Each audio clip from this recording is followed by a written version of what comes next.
The SAIS Seminar came about through an understanding that as the world is under transition, we need to be able to train our students in a variety of ways so that they're looking at problems around the world, not just through one perspective, but through a multi-perspective and multidisciplinary framework. Under the leadership of Dean Steinberg and Vice Dean Inaugural, who have really been championing this idea, we came together and developed a really dynamic course that brings together our students in different campuses in Bologna and in Washington, D.C.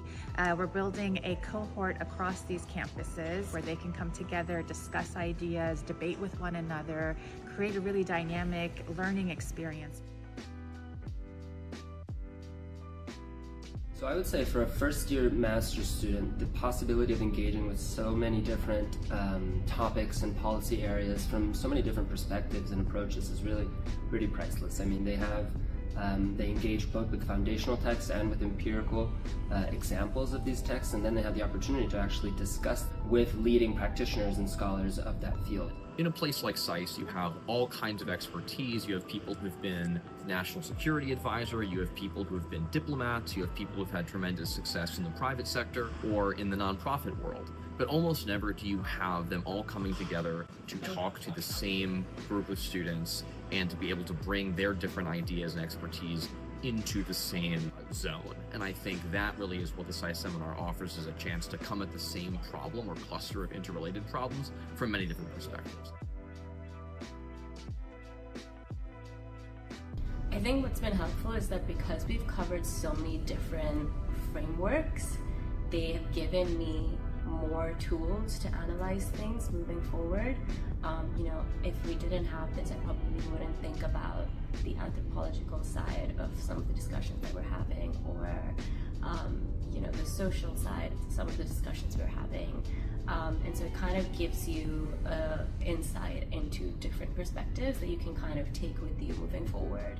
This course has really encouraged me to step outside of my comfort zone in my other studies here at SAIS and really look at topics and themes that I wouldn't have otherwise explored because it's not within my focus area that I've declared here.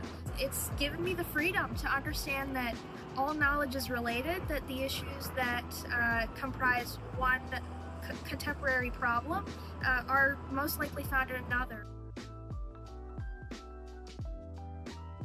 Discussion around discursive formation that really was interesting to me, just coming from an anthropological background with the focus where we focus somewhat on language and how discursive formation can produce knowledge and how that produces power, where knowledge and power inform each other. Many of my peers come from many different countries, and during the discussion we had chatted about development issues in Asia, and it was fascinating for me to hear not just the American perspective, but also the perspectives of students from other countries. We had students chatting about how they have experienced China's development from a Chinese perspective, and also students from Pakistan, students from South Korea, all lending in how they viewed the actions of their respective countries.